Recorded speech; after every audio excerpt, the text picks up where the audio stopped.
Turning it, Dan. Anxiety's real cause. What's going on, Secoya Nation? Dr. Schilling bringing you today's Wellness Wisdom. And if you haven't seen the companion to this, because people tend to deal with anxiety and depression, and anxiety, look at our previous episode of the real cause of depression, if you haven't checked it out yet. So anxiety, where does anxiety come from? Where does any feeling come from, for that matter?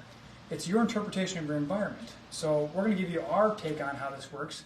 And I don't have time to go into all the neurochemistry and the different brain waves and how your high beta beta is off the charts and this and that on your EEG and stuff like that. But I want to give you some background as far as understanding like what are the life things that are going to cause you to feel anxiety. Now, any one of you who has had anxiety before knows that it's like things are out of your control, afraid something bad's going to happen. You can never seem to meet anybody's expectations. You're like, oh my God, what do I do? I think about the times when I've had anxiety myself. It's been more like sort of apprehensive anxiety, like not necessarily it's going to be like it's out of my control, but it's like how's it going to go?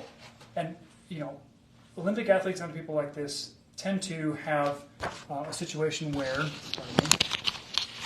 what they do is they tend to focus on their situations and they try to visualize them. And they visualize their run or their game or their match or their swimming their lane, whatever it is, and they turn that anxiety into sort of excitement. So you can do the same thing. It's a matter of how you want to focus your energy. Do you let the feeling, the energy that feels like it's shaking you or getting your heartbeat going, whatever it is, do you let that control you? Or do you say, no, this is clearly like energy that's trapped and is like stuck in a certain area? And of course, if we had time to talk about the cortical homunculus and how your brain sees your body and your subconscious brain is your body and things like that, you'd know that if it shows up in a certain part of your body, whether it's your digestive system, your heart, your back, your hands get cold, clammy, whatever that looks like for you. There's all different meanings behind this. So, mostly it's like anxiety can be felt before you're trying to perform something, but it can also be like, I'm afraid something bad's going to happen tomorrow. Like, usually anxiety it can be inherited. Some people can inherit their tendencies toward feeling anxious feelings.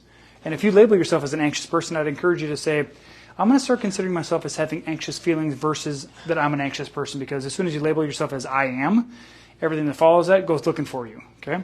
So when you say I'm an anxious person, like, oh, your anxiety is like creeping up behind me. Here it comes. Okay? That's not going to help you get where you want to go. So whether you're feeling more or less in danger, you could feel like a sense of deep, unconscious sort of something bad's going to happen, if you will.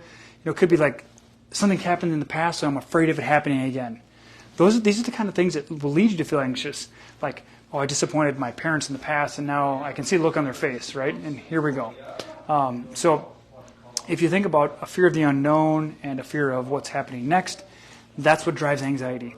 So how can you step into the power position? How can you say, instead of worrying about bad things that happen, or bad things that might happen, how am I going to step out of praying for bad things to happen by worrying and step into action mode? Like, what can I do? What can you do to say, hey, what can I do to take control of the situation? What can I do to be proactive?